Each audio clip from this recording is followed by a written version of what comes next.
स्वस्ति नस्तार्क्ष्यो अरिष्टनेमिः स्वस्ति नो बृहस्पतिर्दधातु।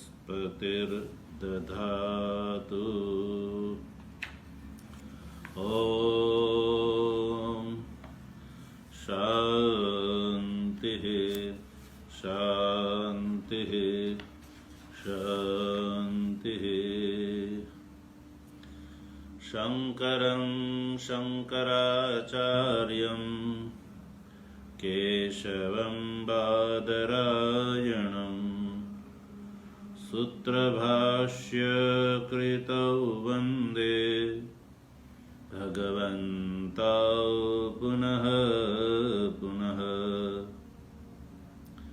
ईश्वरो गुरुरात्मेति मूर्तिभेद विभागिने व्योमवद् व्याप्तदेहाय दक्षिणामूर्तये नमः। ॐ शान्तिः शान्तिः शान्तिः।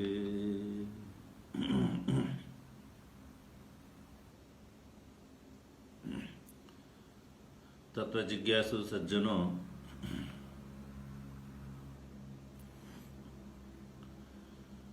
भगवान की परमाणु कंपा से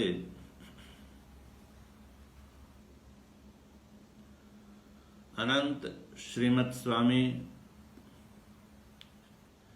प्रेमपुरी महाराज के संस्मरण में संस्थापित इस प्रेमपुरी आश्रम के प्रांगण के संदर्भ में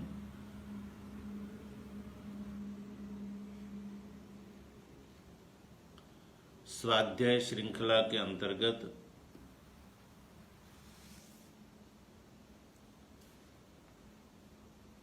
अथर्ववेदीय प्रश्नोपनिषद के छठे प्रश्न का हम लोग विचार कर रहे हैं। इस षष्ठ प्रश्न के विचार के अंतर्गत हम लोगों ने प्रथम एवं द्वितीय कंडिका का विचार कर लिया।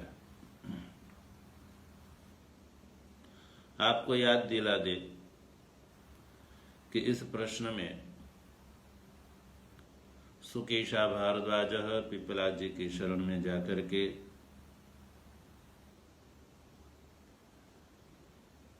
पूर्व में जो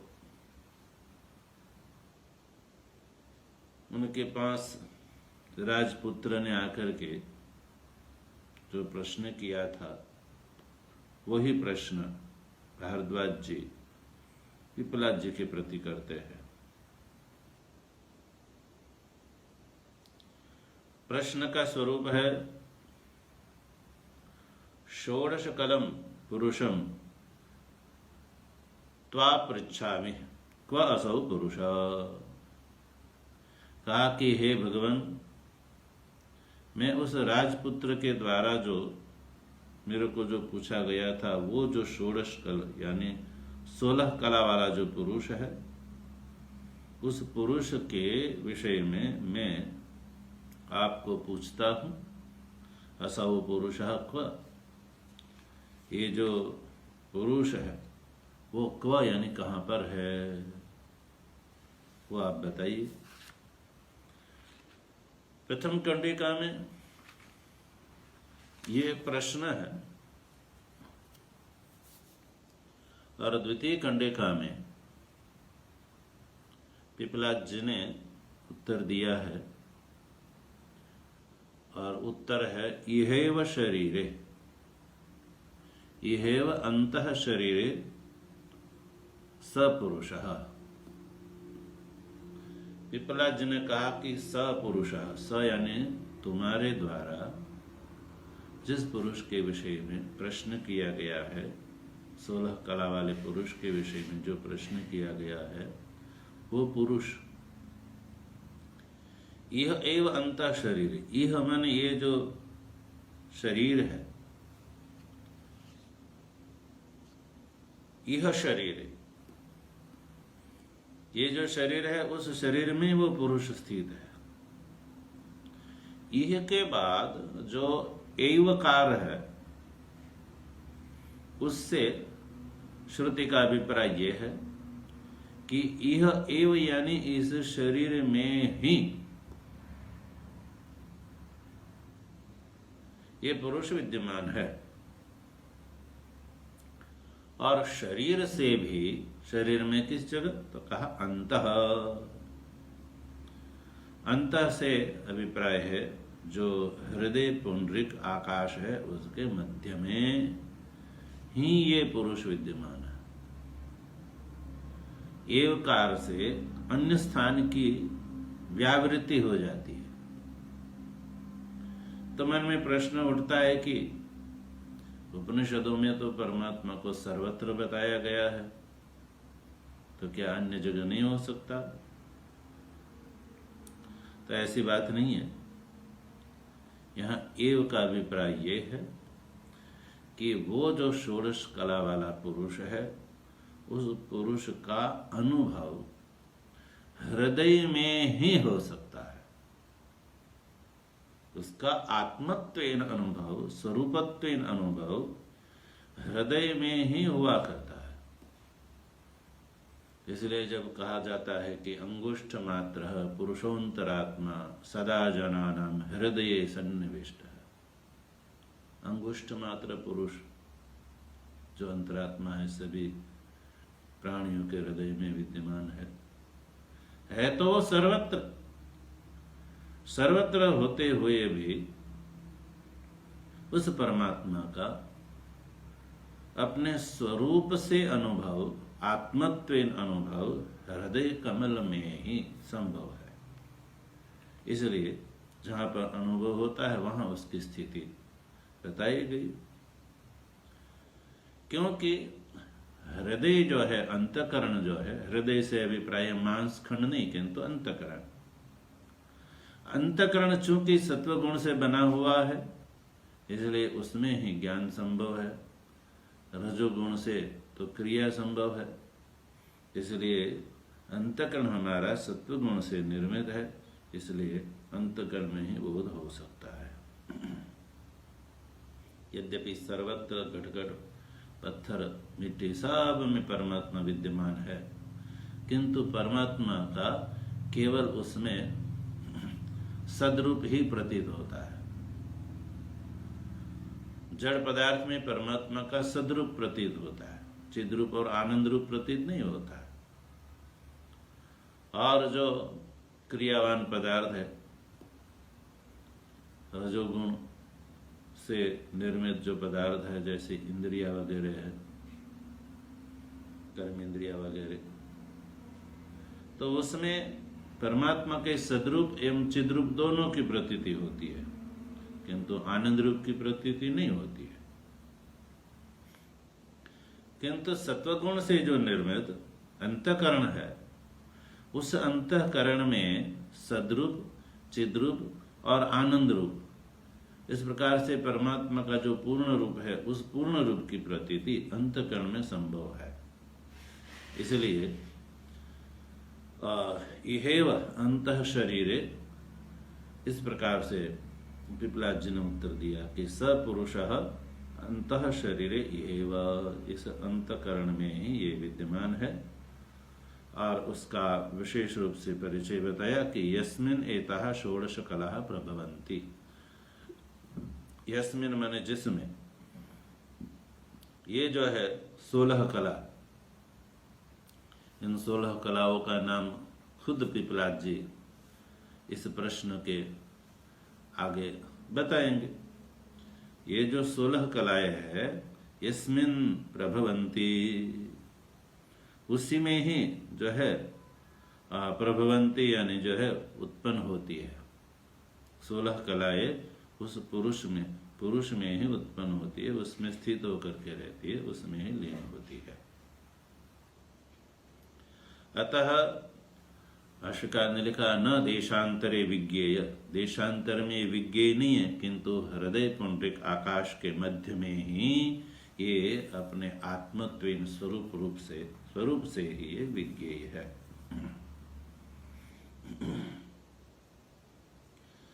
तो ये द्वितीय कंडिका का जो प्रतिपद व्याख्यान है वो हम लोग कर चुके हैं प्रथम 2 पंक्ति में।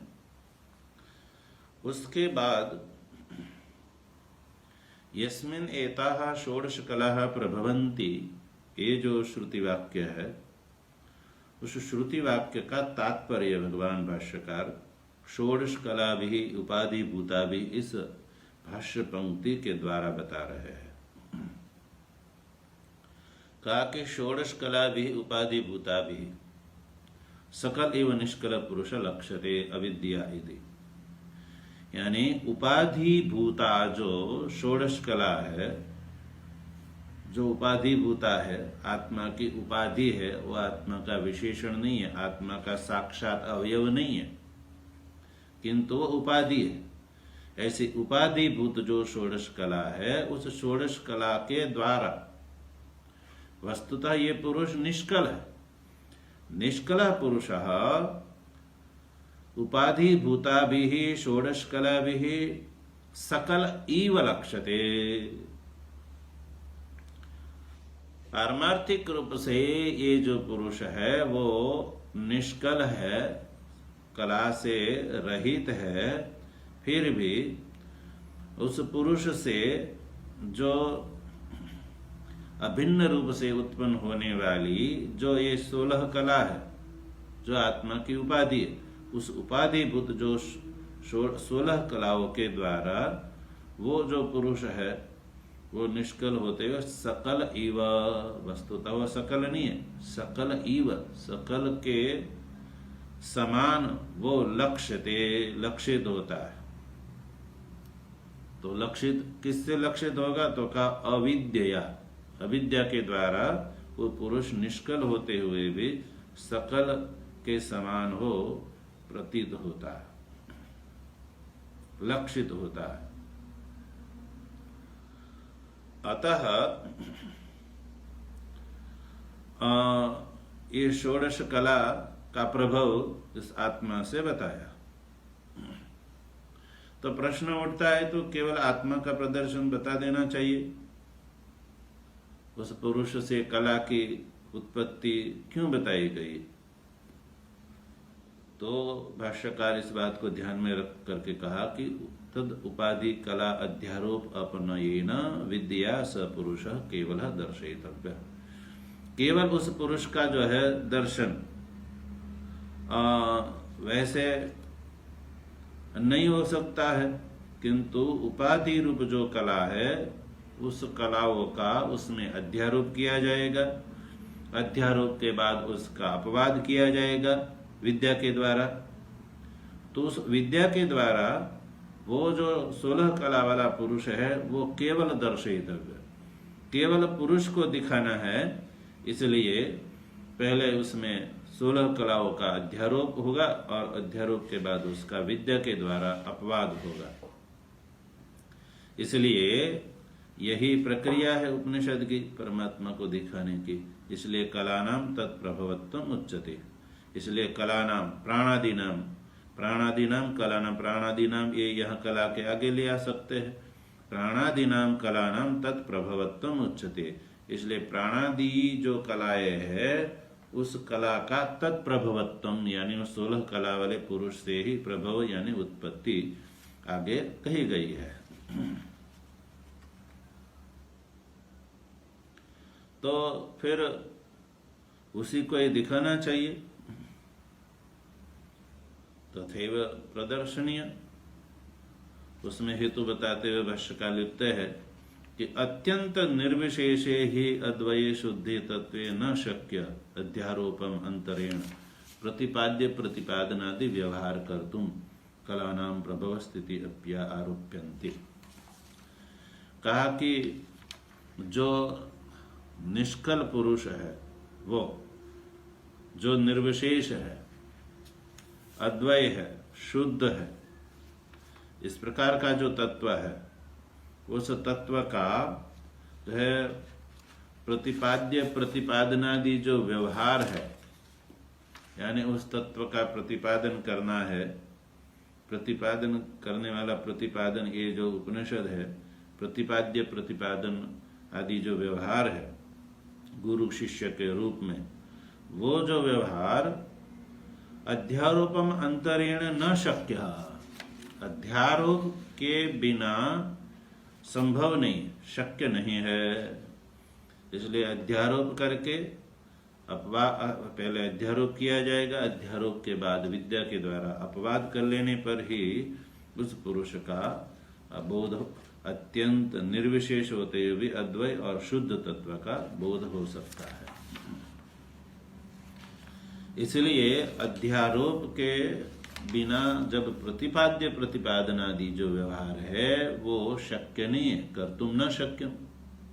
इसलिए इति मैंने अतः, इसलिए कलानां प्रभव स्थिति अप्य आरोप्यन्ते, इसलिए कलाओं का प्रभाव, कलाओं की स्थिति और कलाओं का अप्यय, ये जो निष्कल पुरुष के अंदर उसका आरोप किया जाता है। और वो जो है वो कैसी कलाएं है, तो कहा अविद्या विषया, अविद्या विषयक जो कलाएं है वो उसमें आरोपित की जाती है। आरोप करके फिर उसका अपवाद किया जाएगा और उसी के फलस्वरूप जो है इस निर्विशेष और निष्कल पुरुष का बोध होगा।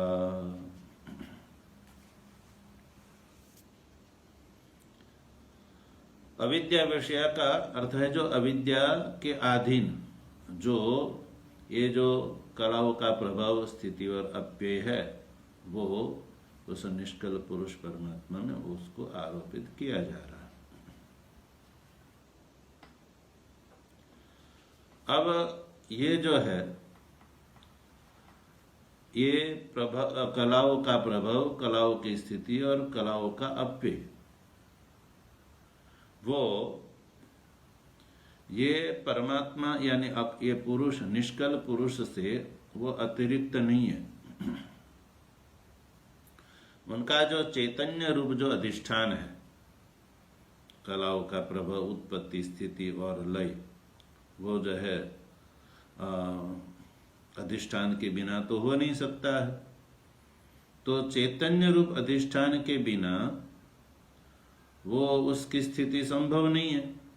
जैसे रज्जु सर्प है, रज्जु सर्प में, रज्जु जो है वो सर्प की जैसे अधिष्ठान है, तो रज्जु में भ्रांतिजन्य जो सर्प है वो सर्प भी अपने अधिष्ठान रूप जो रज्जु से अतिरिक्त जैसे नहीं है। रज्जु की सत्ता से ही सर्प की सत्ता है, इसलिए रज्जु सर्पवत मृषात्म। रज्जु में जैसे सर्प मिथ्या है, सर्प की प्रतीति जैसे मिथ्या है, क्योंकि सर्प की जो है वस्तु सत्ता रज्जु की सत्ता से अतिरिक्त नहीं है। वैसे ही ये जो कलाएं है, जिस पुरुष से उत्पन्न होती है, जिस पुरुष में स्थित होकर के रहती है, जिस पुरुष में उसका लय होता है, वो जो चैतन्य रूप जो अधिष्ठान है उससे व्यतिरिक्त नहीं है। इसलिए ये कलाएं जो है वो रज्जु में जैसे रज्जु में जैसे भ्रांति से प्रतीत होने वाला जैसे सर्प जैसे मिथ्या है, वैसे ही ये जो है कलाएं है वो भी मिथ्या है, अविद्या विषयक है। उसका जो अविद्या विषयक जो है वो भाष्यकार अगली पंक्ति से सिद्ध कर रहा है और यहां से चलना है।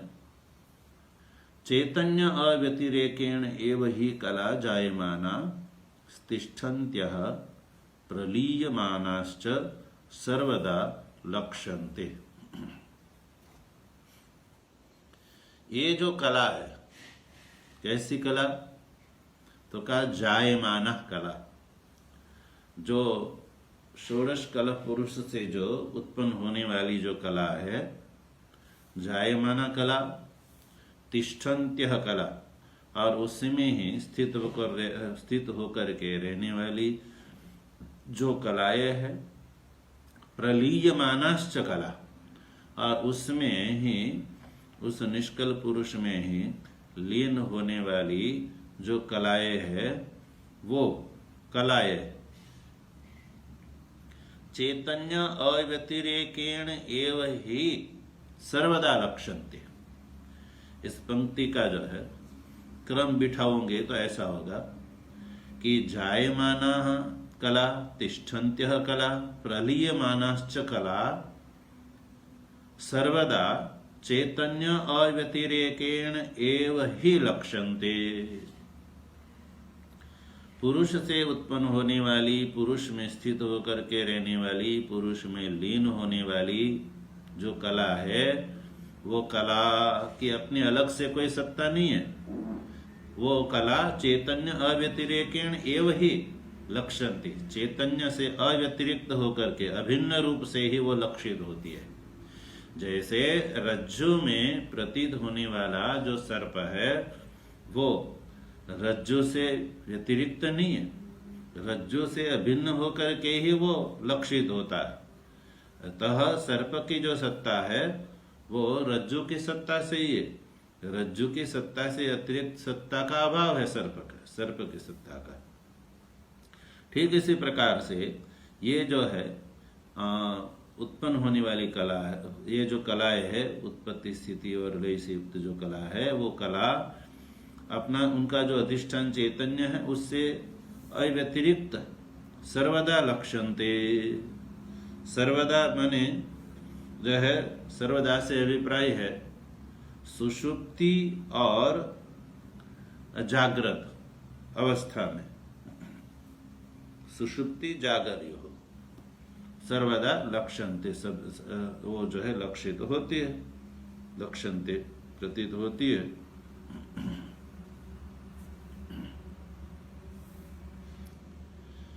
तो अभिप्राय ये है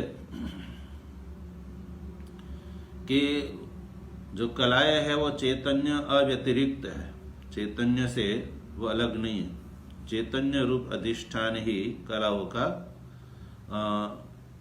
अधिष्ठान है, उससे कला अव्यतिरिक्त नहीं है।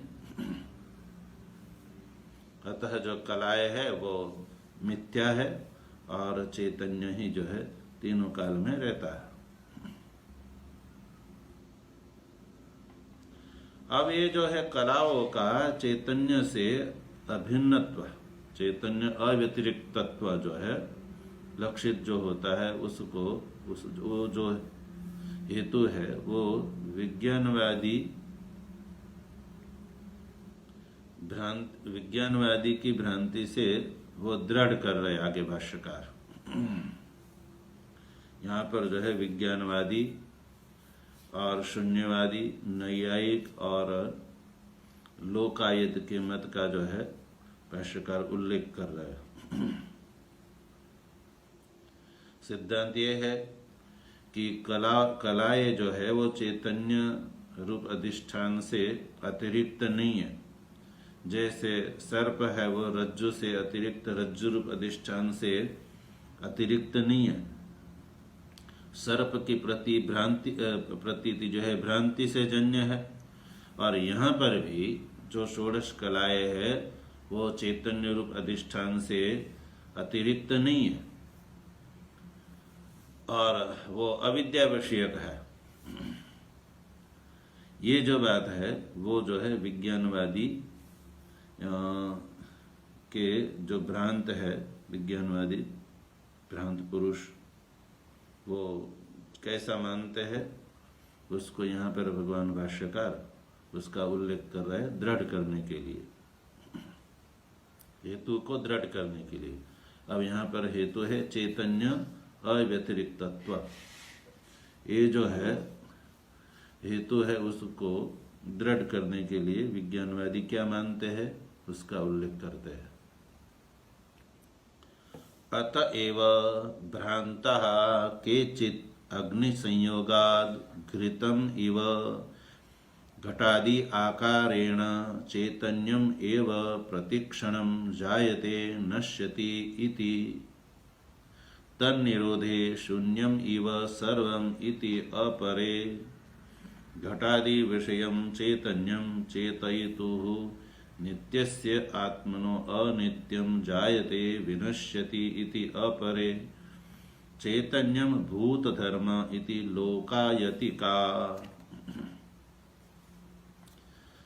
विज्ञानवादी के मत का, शून्यवादी के मत का, नैयायिक के मत का और जो है चार्वाक के मत का उल्लेख भगवान भाष्यकार यहाँ पर करते हैं।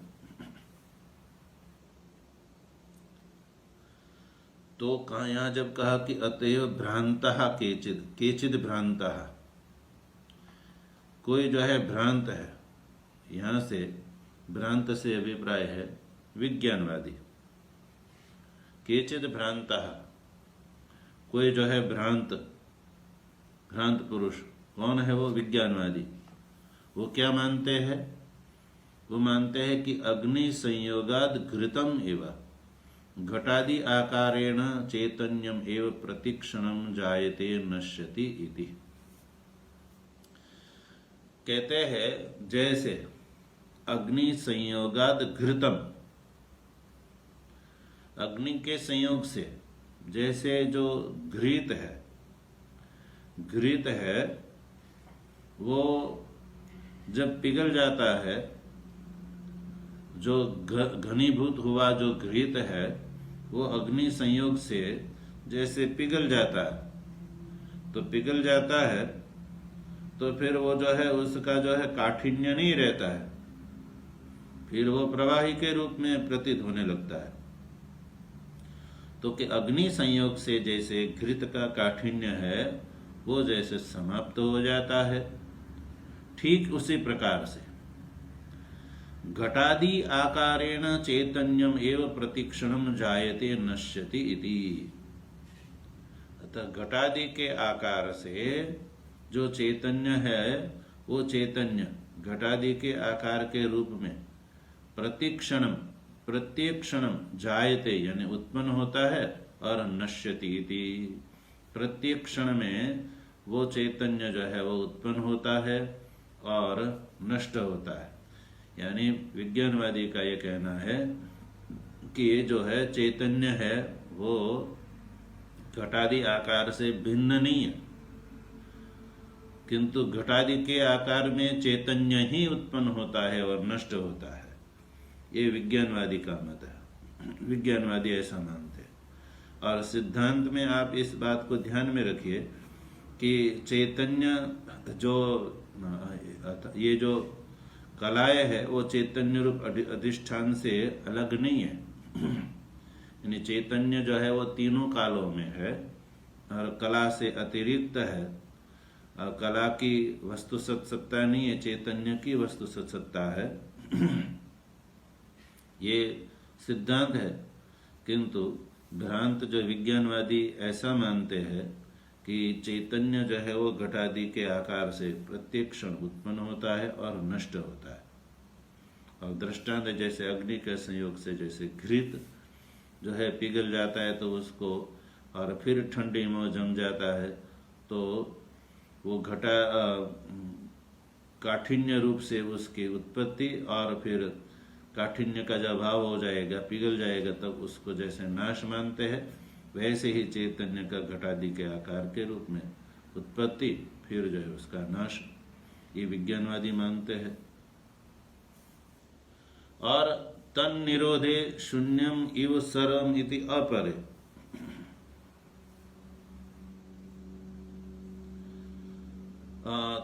अपरे, अपरे से अभिप्राय है उससे भिन्न शून्यवादी। भ्रांत पुरुष से भिन्न जो है शून्यवादी जो है वो क्या कहते हैं?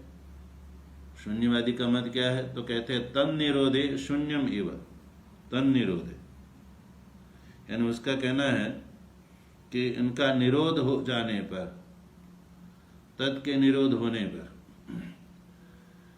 शून्यम इव सर्वम, सर्व जो है वो शून्य हो जाता है।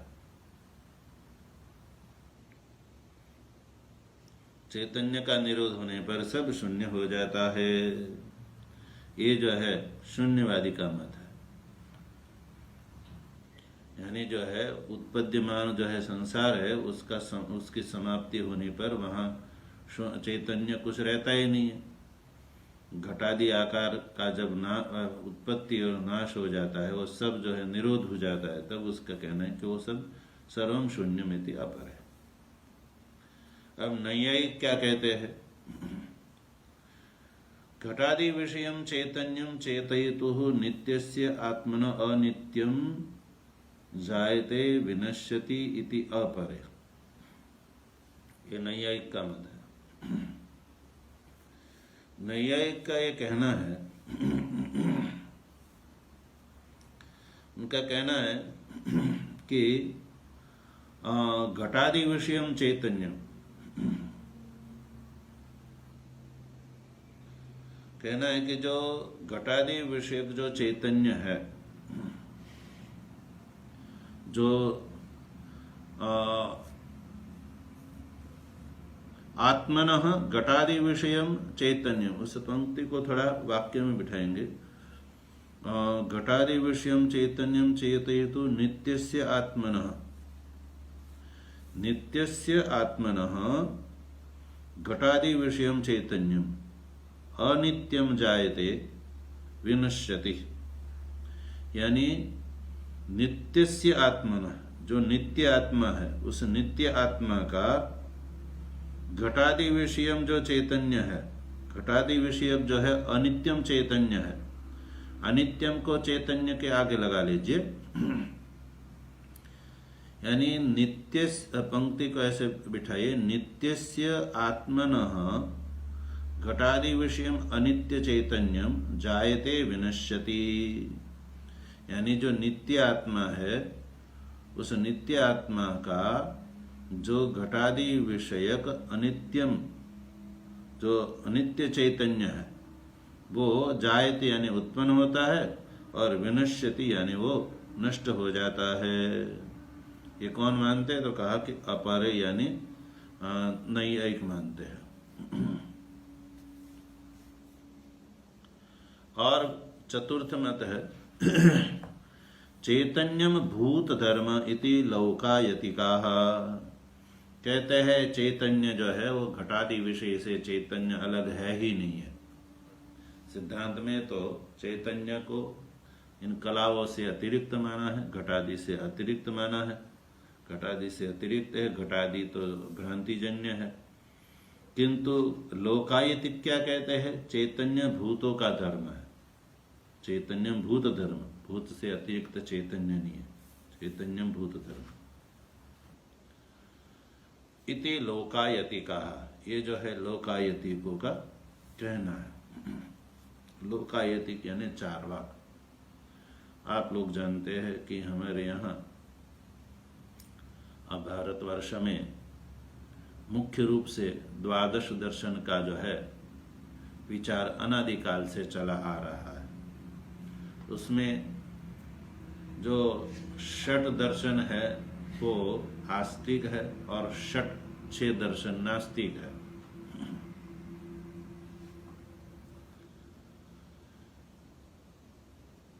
सांख्य, योग, न्याय, वैशेषिक, पूर्व मीमांसा एवं उत्तर मीमांसा, ये जो छह दर्शन है उसको आस्तिक दर्शन कहा जाता है।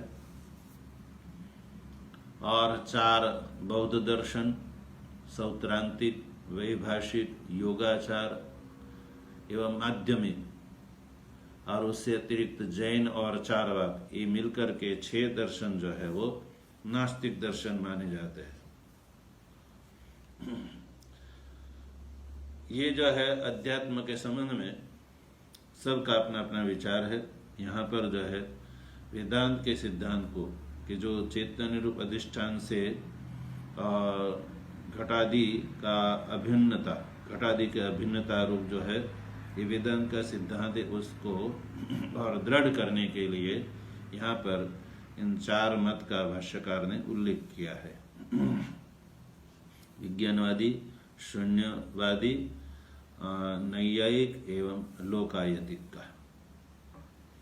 तो विज्ञानवादी शून्यवादी का खंडन होने पर सौत्रांतिक और ये जो उनके और मत, दो मत का भी साथ में खंडन हो जाएगा, और नैयायिक का मत का खंडन होने पर भी जो वैशेषिक का भी जो है खंडन मान लिया जाएगा। और चैतन्य जो भूत धर्म या जो कहा लोकायतिक का जो मत कहा, उससे लोकायत मत का भी जो है खंडन हो जाएगा, यहाँ पर किया जाएगा। इससे ये सिद्ध होगा कि ये जो घटादि है वो चैतन्य रूप अधिष्ठान से अभिन्न होकर के ही उत्पन्न होते, स्थित होकर के रहते हैं और लीन होते हैं। तो चैतन्य है वो तीनों कालों में एक जैसा रहता है। अब ये जो चैतन्य जो है वो चैतन्य का आरोप का जो है अधिष्ठानत्व है, यानी जो भी आरोपित पदार्थ है उसका अधिष्ठान चैतन्य ही है। ये बात जो है सिद्ध करनी है।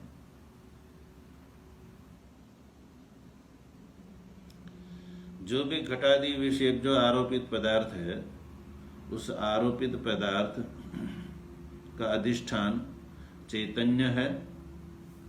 ये बात सिद्ध करने के लिए भगवान भाष्यकार आगे उसका इन मतों का निराकरण करते हैं। आरोप का अधिष्ठान चैतन्य ही है, और वो चैतन्य नित्य है, और वो चैतन्य एक है। ये जो है सिद्ध करना है युक्ति से। आरोप का अधिष्ठान चैतन्य ही है, नित्य है और एक है, और आरोप्य पदार्थ जो है वो अधिष्ठान से अभिन्न है, और चैतन्य नित्य है और एक है। ये जो है कहते हुए इन मतों का निराकरण करते हैं अनपाय इत्यादि पंक्ति के द्वारा। तो उस पंक्ति को पढ़ते हैं। अनपाय उपजन धर्मक चैतन्यम आत्मा एव नाम रूपादि उपाधि धर्म है प्रत्यवभासते।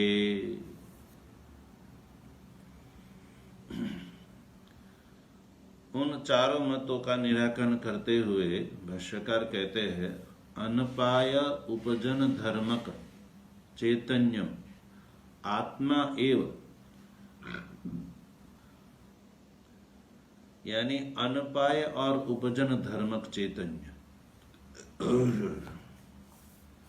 अनपाय और उपजन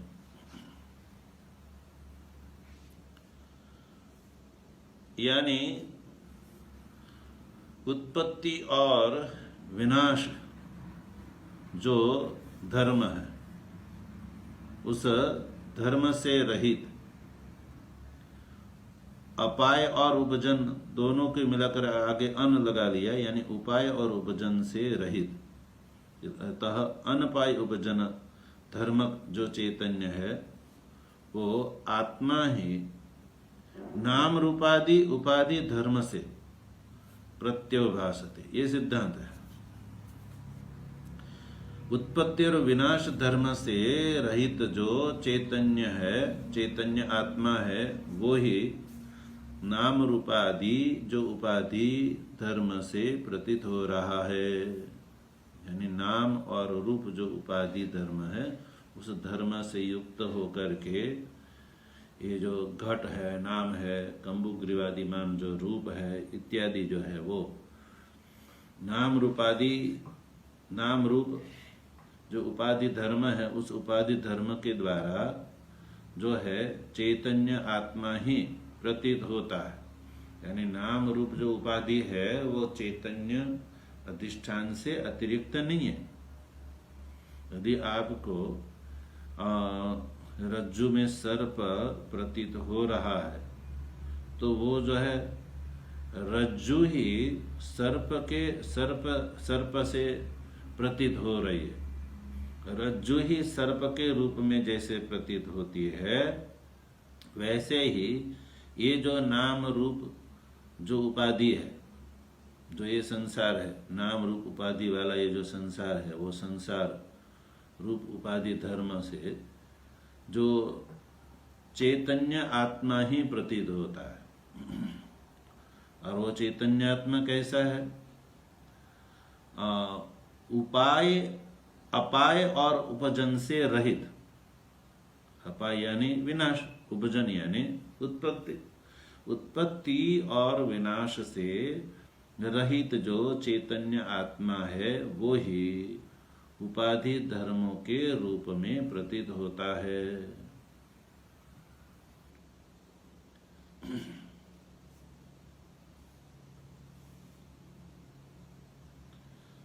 उपाधि धर्म यानी नानात्व रूप कार्य के रूप में। प्रत्योभाषते के बाद थोड़ा सा ये समझने के लिए लगा सकते कि नानात्व रूप कार्य से वो प्रतीत हो, चैतन्य ही प्रतीत हो रहा है।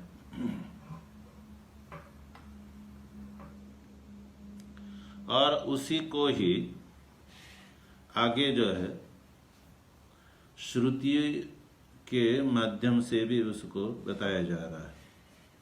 सत्यम ज्ञानम अनंतम ब्रह्म, प्रज्ञानम ब्रह्म, विज्ञानम आनंदम ब्रह्म, विज्ञान गण एव इत्यादि श्रुतिभ्यः।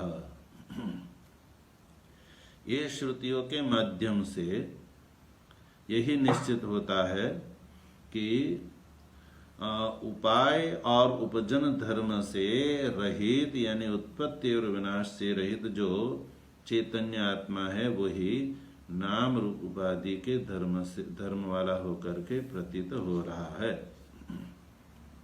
तो नाम रूप उपाधि जो है वो मिथ्या है और चैतन्य आत्मा है वो तीनों काल में रहता है। और उसमें ये श्रुति वाक्य का यहाँ पर भाष्यकार उल्लेख कर रहे। सत्यम ज्ञानम अनंतम ब्रह्म, जो ब्रह्म सत्य स्वरूप है, ज्ञान स्वरूप है और अनंत स्वरूप है। प्रज्ञानम ब्रह्म यानी ये तैत्तरीय उपनिषद में भी यही कहा गया कि ये जो प्रज्ञान है वो ही ब्रह्म है। और विज्ञानम आनंदम ब्रह्म, जो ब्रह्म है वो विज्ञान और आनंद स्वरूप है। ब्रह्म प्रज्ञान स्वरूप है, ब्रह्म सत्य ज्ञान और अनंत रूप है। विज्ञान घन एव, ये जो ब्रह्म है वो विज्ञान घन, विज्ञान स्वरूप ही है, ये बृहदारण्यक उपनिषद में कहा।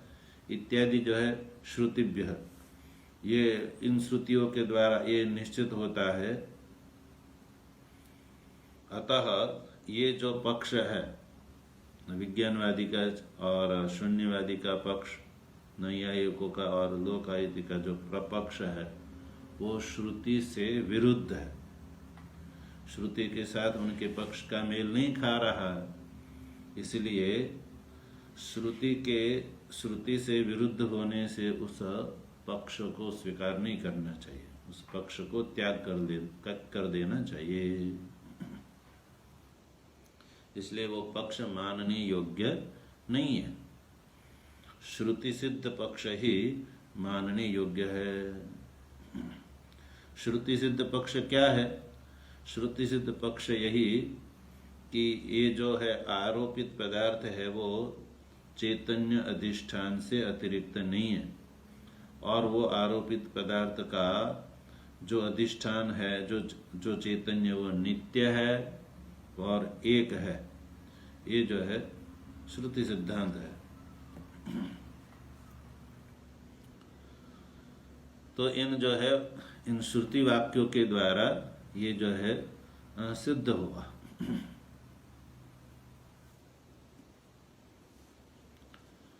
अब जो है यहाँ से आगे कुछ और बात भगवान भाष्यकार जो है इन पक्षों का निराकरण करते हुए कहेंगे। भगवत कृपा से उसका विचार हम लोग कल करेंगे। ओम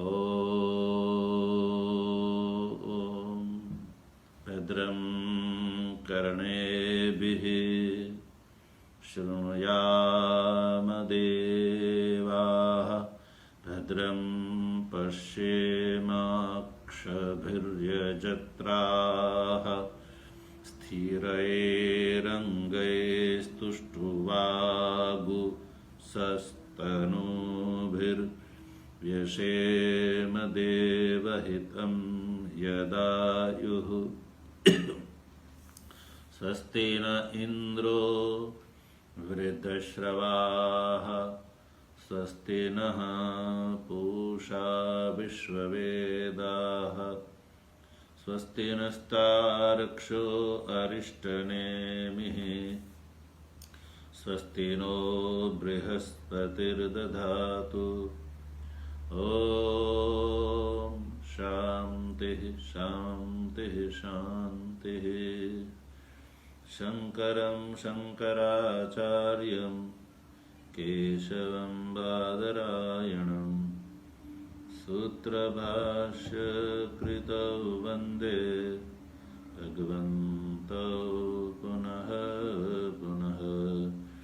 ईश्वरो गुरुरात्मेति मूर्तिभेद विभागिने व्योमवद्व्याप्तदेहाय दक्षिणामूर्तये